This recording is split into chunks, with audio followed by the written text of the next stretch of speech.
अस्सलाम वालेकुम नाज़रीन ग्रामी, आप देख रहे हैं आहट न्यूज़ डिजिटल और मैं हूं इरफान इम्तियाज़। नाज़रीन, एक और इनिशिएटिव हमारी जानिब से लिया जा रहा है और वो इनिशिएटिव ये है कि हमारी कोशिश होगी कि तमाम तर अहम ख़बरें जो कि जिनके बारे में आप जानना चाह रहे होंगे वो हम हर रोज़ एक नए व्लॉग की सूरत में हर 24 घंटे या 48 घंटे के अंदर जो जो हैपनिंग्स हुई होंगी वो हम आपके सामने लाएंगे। एक व्लॉग की सूरत में तमाम तर जो डिटेल्स है वो आपके सामने रखेंगे। तो इससे हमें उम्मीद है कि इस व्लॉग की वजह से आपका काफ़ी टाइम बच जाएगा और आप इस एक व्लॉग के थ्रू से पाकिस्तान के अंदर तमाम अहम अहम जो ख़बरें हैं, जो तमाम अहम हैपनिंग जो है उनके बारे में आप जान सकेंगे, जान पाएंगे। और इसमें चाहे वो किसी भी तरह की खबर है पाकिस्तान के हवाले से वो हम आपके सामने रखेंगे, या फिर दुनिया भर की जो अहम हैपनिंग्स है वो हम एक व्लॉग की सूरत में आपके सामने रखने की कोशिश करेंगे। चाहे वो जिनका जो ताल्लुक़ है वो बराह रास्त या डायरेक्ट या इनडायरेक्टली जो है वो पाकिस्तान के साथ किसी न किसी सूरत में होता है। नाज़रीन, बात करेंगे आज के इस व्लॉग में हम जो अहम ख़बर है वो सेनेट के 2/3 अक्सरियत से जो 27वीं आईनी तरमीम को मंजूर कर लिया गया है। और इसके साथ साथ आज के व्लॉग में हम बात करेंगे जी कि पाकिस्तान तहरीक इंसाफ के 2 अहम रहनुमा हैं जिन्होंने भी जो है वो इस तरमीम के लिए जो है वो इसके हक़ में वोट दिया है। वजह क्या बनी उसकी वजह वो भी आपके सामने रखेंगे। और इसके साथ साथ जी जजेज़ ने, एक दो जजेज़ हैं, उन्होंने बाकायदा चीफ जस्टिस को ख़त लिखा है इस आईनी तरमीम के हवाले से, और बड़े ही अहम इस वाले से जो इंकशाफात है वो भी मंजर आम पर आए। ये तमाम तो जो डिटेल्स हैं वो आपके सामने रखेंगे। डिटेल की जानकारी चलने से पहले अगर चैनल पर नहीं है सब्सक्राइब करना, बेल आइकन प्रेस करना ना भूलिएगा, ताकि इस तरह की informative videos, informative vlogs daily हर रोज़ आप तक जो है वो पहुँचते रहें, जिससे आपको फ़ायदा पहुँच सके, आपका जो टाइम है वो बच सके और पाकिस्तान के बारे से तमाम छोटी बड़ी जो हैपनिंग्स हैं वो आप तक पहुँचते रहें आसानी से। नाज़रीन, सबसे पहले बात करेंगे जी कि सेनेट ने 2/3 अक्सरियत से 27वीं आईनी तरमीम मंजूर कर ली है। वफाकी वज़ीर कानून आज़म नज़ीर तारड़ ने जो है वो इस सेनेट में आईनी तरमीम बिल जो है वो पेश किया, तहरीक पेश की गई आईनी तरमीम बिल के हवाले से। और इसके बाद जो है वो जब ये बिल पेश कर रहे थे वफाकी वज़ीर कानून आज़म नज़ीर तारड़, तो PTI जो अरकान हैं वो चेयरमैन सेनेट और डाइस के सामने जो है वो सरापे एहतजाज हो गए, उनकी जानिब से कापियाँ फाड़ी गई एजेंडे की और फिर एहतजाज किया गया। और सैफुल्लाह अबड़ू जो है वो निश्चित पर बैठे रहे। पाकिस्तान तहरीक इंसाफ के तमाम जो कारकुनान हैं वो सरापा एहतजाज दिखाई दिए सेनेट के अंदर, लेकिन जो सैफुल्लाह अबड़ू हैं जो कि पाकिस्तान तहरीक इंसाफ के रहनुमा हैं वो जो है बड़े ही शांत तरीके से अपनी नशिस्त के ऊपर बैठे रहे, उनकी जानब से कोई भी एहतजाज जो नहीं किया गया। और फिर जो है वो सैफुल्लाह अबड़ू ने जो है वो तहरीक हक़ में ऐवान के अंदर वोटिंग दी। ये बड़ा मतलब जो PTI के तमाम जो कारकुनान थे, जो लीडर्स थे वहाँ पे मौजूद, उनके लिए बड़ी वो हैरान कर देने वाली चीज़ थी कि एक तो जब असम्बली के अंदर गए तो सैफुल्लाह अबड़ू जो है वो उनके साथ एहतजाज में भी शरीक नहीं हुए, जैसे उन्होंने नारेबाजी की हुई है वो। तो उसके बाद फिर जब उन्होंने वोट दिया तो वो वोट जो है उन्होंने हुकूमत के हक़ में दिया, 27वीं आईनी तरमीम की मंजूरी के लिए दिया। और उस चीज़ को लेकर भी काफ़ी हैरानी हुई उनको। याद रहे कि इससे कबल जो है एक वीडियो भी मंजर आम पर आई जिसमें देखा जा सकता है कि जो वोटिंग के लिए जब उनको ले जाया गया सैफुल्लाह अबड़ू को, तो वो साथ में सिक्योरिटी एहलकार मौजूद थे और वहाँ अंदर जाकर उन्होंने वोट डाला। और उसके बाद मज़े की बात यह कि सैफुल्लाह अबड़ू जो है वो जैसे उन्होंने वोट दिया, वोट देने के बाद उन्होंने फ़ौरन ही इस्तीफ़े का ऐलान भी कर दिया और उन्होंने कहा जी मैं जो है वो अपना ओहदा छोड़ रहा हूँ, और उन्होंने उसके बाद इस्तीफ़ा दे दिया। इस दौरान उन्होंने स्पीच की और स्पीच करने के दौरान उन्होंने कहा जी कि मैं इस वजह से दे रहा हूँ कि जो फील्ड मार्शल आसिम मुनीर हैं, मैं उनकी वजह से ये 27वीं आईनी तरमीम के हक़ में वोट दे रहा हूँ। और उन्होंने जो है वो पाकिस्तान और भारत जंग में इतना अहम किरदार अदा किया है और पाकिस्तान को जंग जितवाई है, तो ये भी उनका कहना था। उसके साथ साथ जी खबर ये भी है कि JUI के रहनुमा अहमद ख़ान भी तहरीक के हक़ में उन्होंने वोट दिया, और उनके ऊपर भी जो है PTI के जितने भी जो कारकुनान हैं, जो वर्कर्स हैं, वो भी जो है वो भरपूर ट्रोलिंग कर रहे हैं सोशल मीडिया के ऊपर। नाज़रीन, 64 अरकान सेनेट जो है जिन्होंने वोट दिया है और सब ने ही तहरीक के हक़ में वोट दिया है, तहरीक को मंजूर करने के हक़ में वोट दिया है, और 59 शिकों को फिर मरहलावार जो है वो उनको मंजूर करवाया गया। नाज़रीन, बाद जो है वो 27वीं आईनी तरमीम बिल जो पेश किया गया, जो कि हतमी मंजूरी के लिए पेश किया गया, आज़म नज़ीर तारड़ ने फिर ये बिल पेश किया, जिसे जो है वो लॉबीज़ में जाके वोट दिया जाता रहा, मुख्तलिफ जो भी वहाँ पे मौजूद थे सेनेटर्स हज़रात, तो उसमें से मुखालफत में कोई वोट नहीं आया, क्योंकि जो PTI थी उसने जो इसमें एहतजाज थी, सरापा एहतजाज थी, उसने मुखालफत में कोई वोट नहीं दिया और वो बाहर जा चुकी थी। तो सब के सब जो वोट हैं वो हक़ में ही पड़े हैं। चेयरमैन सेनेट यूसुफ रिज़ा गिलानी ने फिर उसके बाद जो 27वीं आईनी तरमीम बिल जो है वो मंजूर कर लिया। और फिर वोटिंग के बाद जैसे मैंने बताया कि सैफुल्लाह अबड़ू और अहमद ख़ान जो है वो जैसे उन्होंने वोट डालने गए लॉबीज़ में, और सैफुल्लाह अबड़ू भी, और वोट डाल के उसके बाद वो वापस आए नहीं अंदर हाल में। इसी तरह से अहमद ख़ान जो है वो JUI के रहनुमा जो है वो भी वोट ने डाला, उसके बाद वापस नहीं आया और वोट दे के वहीं से रफू चक्कर हो गए। अच्छा, अब हम कुछ बात करेंगे तरमीम के जो चंद अहम नुकात हैं उस वाले से कि क्या हम नुकात हैं, इस तरमीम से क्या फ़ायदा पहुँचने वाला है और क्या-क्या इससे फ़र्क पड़ने वाला है हमारे जो मुल्की स्ट्रक्चर है इसके ऊपर। जो उसमें बात करें जी, इससे सबसे जो अहम पॉइंट है वो ये है कि सदर के ख़िलाफ़ जो है वो ताहयात और गवर्नर के ख़िलाफ़, जो भी गवर्नर होगा किसी सूबे के, उसके खिलाफ मुद्दत तक कोई कार्रवाई नहीं की जाएगी। और सबसे अहम पॉइंट इससे जो निकल कर सामने आया वो ये है कि जो सदर होगा मुल्क का, उसके खिलाफ ताहयात कोई कार्रवाई नहीं की जा सकेगी। और जो गवर्नर होगा किसी भी सूबे का, उसके खिलाफ जो है वो जब तक वो गवर्नर रहेगा मुद्दत में, जब तक वो गवर्नर रहेगा तब तक उसके खिलाफ कोई कार्रवाई नहीं की जा सकेगी। लेकिन सदर अगर उसके अलावा मतलब सदारत से मुस्तफ़ी होता है उस ओहदे से, उसके बाद अगर कोई और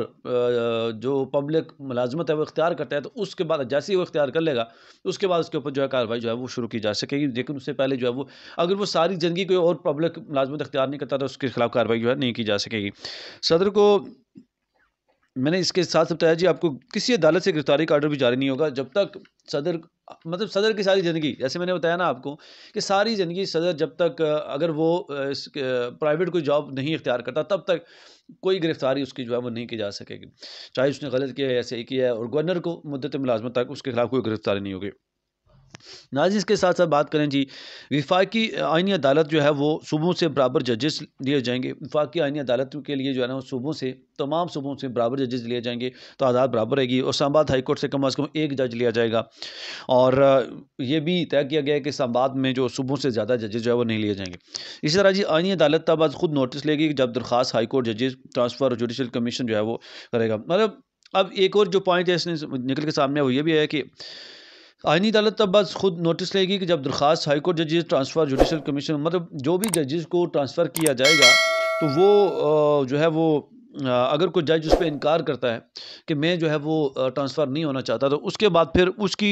जो है वो सुप्रीम जुडिशल कमीशन के पास उसका रेफरेंस जो है वो जज को इनकार करने का एक मौका दिया जाएगा कि तुमने इनकार क्यों किया है, वजह बताओ। और अगर उसके पास कोई वैलिड रीज़न ना हुई तो उसके बाद भी उसको ट्रांसफ़र कर दिया जाएगा। अगर फिर भी वो इनकार करेगा तो उसको जो है वो नौकरी से बरतरफ समझा जाएगा। ये एक नया जो है इसमें ऐड हुआ पॉइंट। इसके साथ साथ जी, एक जो अहम पॉइंट है वो ये है कि फील्ड मार्शल को ओहदे से नहीं हटाया जा सकेगा और ना ही ओहदा जो है वो ख़त्म किया जा सकेगा सारी ज़िंदगी। मतलब कोई भी जो वज़ीर-ए-आज़म है वो फील्ड मार्शल को ओहदे से नहीं हटा पाएगा। और इसके लिए ये एक बाकायदा तौर पर जो पॉइंट सामने आया वो ये है कि फील्ड मार्शल को तभी ओहदे से हटाया जा सकेगा जब बाकायदा तौर पर असम्बली में एक रेज़ोल्यूशन पास की जाएगी, करारदाद मंजूर की जाएगी और उस तहरीक के हक़ में या करारदाद के हक़ में अक्सरियती वोट के ज़रिए से फील्ड मार्शल को हटाया जा सकेगा। इसके साथ साथ आगे बढ़ें, जो बात करें जी, 27वीं आईनी तरमीम के हक़ में वोट के बाद सेनेटर सैफुल्लाह अब्दू जो है मुस्तफ़ी होने का ऐलान कर दिया। जैसे मैंने आपको पहले बताया, उन्होंने कहा जी कि आज फील्ड मार्शल की वजह से पाक भारत जंग में मैंने जो है ना ये किया है, वोट दिया है और पाक भारत जंग जो है हम सब के लिए फ़तह और फ़ख्र का इलामत है। सदर ट्रंप ने जितनी इज़्ज़त फील्ड मार्शल को दी है, इतनी इज़्ज़त किसी को नहीं दी है, कहना था सैफुल्लाह अब्दू को। उन्हें जो एक और अहम रीज़न बताई वो ये भी है कि मैं आज जो है वो इसलिए मुस्तफ़ी हो रहा हूँ सेनेटर की रुकनियत से कि 26वीं आईनी तरमीम जब हुई तो मैंने जो है वो पीटीआई कारकुनान के साथ उनकी आवाज़ में लब्बाइक कहा और मैंने जो है वोट दिया 26वीं आईनी तरमीम के ख़िलाफ़ और पीटीआई वालों की बात सुनी। तो उसके बाद ये हुआ कि मेरी अहलिया को गिरफ़्तार किया गया, 10 अफराद उठाए गए, लेकिन किसी भी पीटीआई के वर्कर ने, किसी पीटीआई के मेंबर ने जो है आवाज़ नहीं उठाई और मेरे हक़ में, और इस वजह से उन्होंने कहा कि मैं दिल बर्दाश्ता हूँ। नाज़रीन, इसके साथ साथ अहम खबर ये भी है कि जी कि मुफ्ती तकी उस्मानी ने एक अहम बयान जारी किया है। उन्होंने कहा जी कि ताहयात किसी को अदालती कार्रवाई से तहफ़्फ़ुज़ देना शरीयत और आइन की रूह के ख़िलाफ़ है। मुफ्ती तकी उस्मानी ने यह बयान दिया है कि ताहयात किसी को अदालती कार्रवाई से तहफ़्फ़ुज़ देना शरीयत और आइन की रूह के ख़िलाफ़ है। यकीनन ये जो इनका इशारा था वो, ये जो सदर है और सदर के जो गवर्नर के हवाले से जो अपडेट है जो मैंने आपके सामने रखी है कि इनको जो है वो सज़ा नहीं दी जा सकेगी, तो ये इस तरफ उनका जो है वो इशारा है। आगे जी हम बात करें कि जस्टिस हज़रात ने, जजेस हज़रात ने जो है वो ख़त लिखा है चीफ़ जस्टिस को, और ख़त में उन्होंने क्या लिखा वो आपके सामने रखेंगे। उन्होंने कहा जी कि अदलिया अगर मुत्तहिद ना हुई तो इसकी आज़ादी और इस फ़ैसले मुतासिर होंगे, कि अब यहाँ पे वक्त आ गया है कि अदलिया को जो है वो आज़ाद होना चाहिए और मुत्तहिद होना चाहिए और इसकी आज़ादी और फ़ैसले के लिए मिलकर जो है ना कोई स्टेप उठाना चाहिए। उन्होंने लिखा है कि चीफ़ जस्टिस पाकिस्तान बतौर अदलिया सरबराह फौरी एग्जीक्यूटिव से रब्ता करें। ये जजेस की जानिब से, जस्टिस मंसूर अली शाह की जानिब से ये ख़त लिखा गया चीफ़ जस्टिस को। उन्होंने कहा जी कि चीफ जस्टिस पाकिस्तान बतौर अदलिया सरबराह फौरी तौर पर एग्जीक्यूटिव से रब्ता करें और आइनी अदालतों के जजेज़ मशावरत के बगैर तरमीम नहीं हो सकती। उन्होंने कहा जी कि इन आइनी अदालत के जो भी जजेज़ हैं उनकी मशावरत के बगैर ये तब्दीली की गई है, तो उनकी मशावरत के बगैर ये तब्दीली नहीं हो सकती। तो इसलिए जस्टिस मंसूर अली ने जो है ये ख़त लिखा चीफ जस्टिस को कि बतौर आइनी सरबराह जो है वो इस पर कुछ स्टेप उठाएँ और इस पर कोई ना कोई पेशरफ की जा सके। आगे बढ़े जी, पाक अफ़गान मुज़ाकरात के बारे से हम बात करें तो पाक अफ़गान मुज़ाकरात में डेडलॉक के खात्मे के लिए तुर्क सदर का अहम वज़रा पाकिस्तानी वफ़द जो है पाकिस्तान में भेजने का वफ़द जो है ऐलान कर दिया गया है। पाक अफ़गान मुज़ाकरात के बारे से अहम पेशरफ्त आई है और उसमें चूँकि डेडलॉक इस वक्त बरकरार है और रजब तैयब एर्दोग़ान ने यह कहा है कि मैं जो है पाकिस्तान और अफ़गानिस्तान के हालात को बेहतर बनाने के लिए एक जो वफ़द है वो भेज रहा हूँ, जिसमें वज़ीर ख़ारजा, वज़ीर दिफ़ा होंगे, तुर्की के इंटेलिजेंस चीफ़ होंगे और ये 3-4 लोग हैं जो कि एक वफ़द होगा, बाकायदा आएगा और पाकिस्तान के साथ मिल बैठ कर बात करेगा। इस दौरान जो है वो तुर्क सदर ने कहा जी एक कोशिश है मेरी तरफ से कि हमें अमन कायम करवा सकूं पाकिस्तान और अफ़गानिस्तान के दरमियान। और ख़बर यह है कि 1 या 2 रोज़ में जो तारीख़ है वो तय कर दी जाएगी और वफ़द जो है इसी हफ़्ते पाकिस्तान पहुँचेगा। मुतल्लिक़ा हुकाम से बातचीत का जो सिलसिला है वो जारी है। अब देखा जाएगा कि क्या ये जो वफ़द है इसकी कोशिश कामयाब होती है या नहीं, है पाकिस्तान और अफ़गानिस्तान के दरमियान जंग बदी जो है हो सकती है या नहीं हो सकती। इसके साथ साथ जी बात करें, बड़ी अफसोसनाक खबर है। खबर यह है कि पाकिस्तान मुस्लिम लीग नून के जो सेनेटर है इरफान सदीकी वो जो है इस दुनिया में नहीं रहे हैं और बड़े ही अच्छे थे। और दूसरा ये कि अलील थे कुछ काफ़ी दिनों से और गुज़िश्ता कुछ दिनों से वेंटिलेटर के ऊपर थे। इंतहाई जो है वो बुरी हालत थी। आज रात को ही जो है वो उनको जो है वो इस दुनिया से वो चल बसे हैं और कल बल्कि ये खबर चल भी रही थी कि जिसमें इरफान सदीकी जो है अलील हैं और वो इस सेनेट इजलास में शरीक नहीं हो पाएंगे और ना ही वोट कास्ट कर सकेंगे। तो बस हमारी दुआ है कि अल्लाह पाक उनकी जो है वो मग़फ़िरत फरमाए और जन्नत फिरदौस में आला मकाम अता करे। इसके साथ-साथ जी बात करें, गुज़िश्ता रोज़ फैसल वाडा जो है वो 27वीं आईनी तरमीम मंजूरी से पहले जो है वो असम्बली के बाहर पहुँच गए और वहाँ पे मिठाई लेकर वो पार्लियामेंट पहुँच गए। पहले ही अभी वो मंजूर नहीं हुआ था और फैसल वाडा साहब पहले ही पहुँच गए और मिठाई लेकर वहाँ पे पहुँच गए कि 27वीं आईनी तरमीम जो है वो मंजूर हो गई है और मिठाई की टोकरी बाकायदा लेकर पहुँचे और पार्लियामेंट हाउस के बाहर जितने भी सहाफ़ी हज़रात मौजूद थे उन सब सहाफ़ियों को उन्होंने मिठाई खिलाई और साथ ये भी कहा कि नौकरी के साथ कोई नखरा नहीं है। आप ये अंदाज़ा लगा सकते हैं कि मतलब शायद कि प्री प्लान चीज़ें चल रही हैं या कैसे चल रही हैं, लेकिन उनको पहले पता था। आप खुद इस चैलेंज वाले से मज़ीद समझ सकते हैं और ख़ुद एलिब्रेट कर सकते हैं। नाज़रीन, उन्होंने कहा जी कि 27वीं तरमीम की मिठाई है और लेकिन अब जो है 28वीं तरमीम की आप तैयारी कर लें। फैसल वाडा ने ना सिर्फ 27वीं आईनी तरमीम की वक्त से पहले मिठाई खिला दी बल्कि ने ये भी कहा कि 28वीं आईनी तरमीम की भी तैयारी कर लें। मतलब चीज़ें तय हैं। अच्छा, इसके साथ साथ जी जो चीज़ है इस सदर के लिए है वो आगे के लिए भी होगी, ये कहना था फैसल वाडा का। उन्होंने कहा जी कि अब ये ज़रूरी नहीं है अगर ये तरमीम मंजूर की जा रही है तो इस सदर के लिए है। तो मतलब इससे जो फ़ायदा है वो आने वाले सदर भी जो है ना उठा सकते हैं।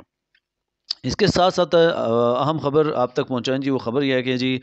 साबिक़ वज़ीर-ए-आज़म आज़ाद कश्मीर सरदार तनवीर इलियास ख़ान के जो है ना वारंट गिरफ़्तारी जारी हो गए हैं और उनके जो वारंट हैं वो इस्लामाबाद सेशन कोर्ट की जानिब से किए गए हैं। डिप्लोमेटिक पासपोर्ट केस के तहत इनके जो वारंट गिरफ़्तारी जारी किए गए हैं। इसके साथ साथ Islamabad session court diplomatic passport case की समाअत हो रही थी जिस दौरान ये साबिक़ वज़ीर-ए-आज़म आज़ाद कश्मीर सरदार तनवीर इलियास के जो वारंट गिरफ़्तारी जारी किए गए हैं और उन्होंने बेसिकली हाज़िरी से इस्तिस्ना की दरख्वास्त पेश की थी और लेकिन वो ये जो दरख्वास्त है मुस्तरद कर दी गई है और उसके बाद फिर उनको गिरफ़्तार करके पेश करने का हुक्म दिया गया और समाअत फिर 24 नवंबर तक मुलतवी कर दी गई है। याद रहे कि एफआईए ने साबिक़ वज़ीर-ए-आज़म आज़ाद कश्मीर तनवीर इलियास ख़ान के खिलाफ जो है वो मुकदमा दर्ज करा रखा था। इसके अलावा जी खबर शामिल करेंगे खैबर पख्तूनख्वा से और ख़बर यह है कि सिक्योरिटी फोर्सेस की जानिब से 2 कार्रवाइयाँ की गई हैं फितनत ख़वारिज के ख़िलाफ़ और 20 जो ख़ारिज हैं वो हलाक कर दिए गए हैं। ISPR के मुताबिक 8 और 9 नवंबर को ये कार्रवाइयाँ की गई हैं शुमाली वज़ीरिस्तान के इलाके शवाल में जहाँ पे 20 ख़वारिज को हलाक कर दिया गया है। भारतीय स्पॉन्सर्ड ख़वारिज के जो ठिकाने हैं उनको मौसर अंदाज में निशाना बनाया गया, उनको फिर जो है तबाह कर दिया गया। ये अहम ख़बरें जी। इसके अलावा ख़बर दें आपको जी, अगर हम स्पोर्ट्स के हवाले से बात करें तो उसमें ओवर 40 T20 वर्ल्ड कप जो है वो शुरू होने जा रहा है और ये मज़े की बात यह है कि ये जो वर्ल्ड कप है इसको होस्ट पाकिस्तान करने वाला है और इसमें वो तमाम खिलाड़ी होते हैं। अगर आपको नहीं पता मैं आपको समझा देता हूँ कि ओवर 40 T20 वर्ल्ड कप में वो खिलाड़ी होते हैं जो जिनकी जो उम्र है, जो पहले नेशनल क्रिकेट खेल चुके होते हैं T20 और वनडे, और उसमें जो है वो खिलाड़ी होते हैं सारे कि जो जिनकी एज जो है ना 40 से ज़्यादा, या फिर आप यूँ कहिए कि जो रिटायर्ड हो चुके हैं नेशनल क्रिकेट से। वो इसमें सारे जो है वो शामिल हैं। पाकिस्तानी स्क्वाड का ऐलान कर दिया गया है, शाहिद अफरीदी भी इसमें जो है वो शामिल किए गए हैं। और ये जो वर्ल्ड कप है ओवर 40 का, ये कराची के अंदर होस्ट किया जा रहा है और पाकिस्तान की जानब से इसको होस्ट किया जाएगा। 18 रुकनी कौमी स्क्वाड का ऐलान कर दिया गया है। 40 से ज़ायद उम्र के जो तमाम तो खिलाड़ी इसमें शामिल हैं और पाकिस्तान टीम की जो क़यादत है वो अब्दुल रज़ाक कर रहे हैं जी। बड़ी खुशाइन बात है, बड़े अरसे के बाद हमें जो है ना वो चेहरे देखने को मिलेंगे जो क्रिकेट से रिटायर हो चुके हैं और अब दोबारा से हम उनकी जो परफॉर्मेंस है वो देखने को मिलेगी। और वो जिनसे पाकिस्तान की जो कौम है, पाकिस्तान के लोग बहुत खुश थे, उनको दोबारा देखना चाहते हैं। तो अगर हम इनकी बात करें इस टीम स्क्वाड के हवाले से, टीम के हवाले से, तो उसमें फवाद आलम टीम के नायब कप्तान हैं, अब्दुल रज़ाक कप्तान हैं और शाहिद अफरीदी हैं, जुल्फ़िकार बाबर हैं, हुमायूं फ़रहत हैं, विकेट कीपर हैं सोहेल ख़ान हैं, ताबिश ख़ान हैं, शहरयार गनी हैं, नदीम हैं, इरफ़ान मुश्ताक हैं, अदनान बेग हैं, मोहम्मद अली हैं, आतिफ़ मकबूल, जावेद मंसूर, हसन नासिर, मोहम्मद सुलेमान, तारिक महमूद, इमरान अली। अच्छा, ये तमाम तर लिस्ट है उन खिलाड़ियों की जो कि इसमें शामिल होंगे। इसके अलावा जी बड़े ही अहम खिलाड़ी, बड़े ही नामी गिरामी जावेद मियांदाद साहब भी जो है ना इस स्क्वाड का हिस्सा होंगे, लेकिन इसमें ये बतौर मेंटोर जो है वो शामिल होंगे और ये तमाम तो जो क्रिकेटर्स हैं खिलाड़ियों की रहनुमाई करेंगे क्रिकेट के हवाले से, मतलब बतौर कोच आप कह सकते हैं उनका किरदार अदा करेंगे। और बताता चलूँ कि 21 नवंबर से 1 दिसंबर तक कराची में ये वर्ल्ड कप जो है वो शुरू हो रहा है। इसके अलावा जी खबर यह है कि कौमी cricketer fast bowler Naseem Shah के हुजरे पर फायरिंग की गई है पेशावर में और मुकदमा दर्ज कर लिया गया जिन लोगों ने फायरिंग की है लोअर दीर में। लोअर दीर इनका हुजरा है और उनके हुजरे के ऊपर जो है फायरिंग की गई है और पुलिस की जानब से जो हुजरे का मेन गेट है वो ये इतला दी गई है पुलिस की जानब से कि जो हुजरे का मेन गेट है और गाड़ी है उनको जो है ना वो जुज़वी नुकसान पहुँचा है। और अब तक जो है वो 5 मुशतबा अफराद को हिरासत में ले लिया गया है जिन जिन जिन पे जो शक था और उनके ऊपर जो तहकीकात जो है वो शुरू कर दी गई हैं। इसके अलावा जी खबर ये है कि सांबाद डी चौक कार हादसा हुआ है और ये कार इतनी स्पीड से आई है कि डी चौक के मरकज़ में बिल्कुल जाके एक बाइक राइडर को और बाइक वाले को जो है वो बिल्कुल ही उसको टक्कर मारते हुए फिर आगे बढ़ी है और फिर आगे जाके एक दीवार के साथ टकराई है। 3 अफराद ज़ख्मी हो गए हैं और गाड़ी का जो फ्रंट है वो मुकम्मल तौर पर जो है वो तबाह हो गया है। और यहाँ पे एक और हम जाते जाते हम खबर जो आपके सामने रखता चलूँ जी, वो खबर ये है कि एमिल वली खान ने सेनेट में स्पीच की है और स्पीच के दौरान उन्होंने कहा जी, पहले उन्होंने ये बात की कि ऐसी तरमीम ना करें जो आइन के बुनियादी ढांचे और अवामी मफाद के ख़िलाफ़ हो। और इस तरह का उन्होंने बयान दिया और बयान देने के बाद उन्होंने उसके बाद कहा जी कि मैं एंड पे ये कहना चाहता हूँ कि मैं जो वोट है वो तहरीक के मंजूर करवाने के हक़ में दे रहा हूँ। और इस चीज़ को लेके सोशल मीडिया के ऊपर जो है वो खूब जो है वो ट्रोलिंग की जा रही है कि मतलब एक तो एमिल वली खान साहब खुद कह रहे हैं कि यार ये ऐसा जो ऐसी तरमीम नहीं करनी चाहिए कि जो कि बुनियादी ढांचे के ख़िलाफ़ हो और अवामी मफाद के ख़िलाफ़, और उसके बाद फिर जो है ना वो खुद कह रहे हैं कि मैं वोट दे रहा हूँ। मतलब ये कहाँ की अक्लमंदी है। नाज़रीन, उम्मीद करता हूँ व्लॉग आपके लिए बहुत इन्फॉर्मेटिव रहा होगा। हमारी कोशिश होगी कि डे बाई डे हर रोज़ जो भी नई हैपनिंग्स होंगी, नई अपडेट्स होंगी, वो हम आपके सामने एक व्लॉग की सूरत में, तफसीली व्लॉग की सूरत में आपके सामने रखेंगे और तमाम तरह हम जो ख़बरें हैं उनका जो खुलासा है वो आपके सामने रखेंगे, जो कि यकीनन आपके लिए बहुत सूदमंद होगा और एक व्लॉग के अंदर आपको बहुत कुछ पाकिस्तान के बारे में जानने का मौका मिलेगा और आपका जो टाइम है वो भी बच जाएगा। चैनल को सब्सक्राइब करना, बेल आइकन प्रेस करना न भूलिएगा। एक नए व्लॉग के साथ फिर हाज़िर होऊँगा, तब तक के लिए इजाज़त दीजिए। अल्लाह ने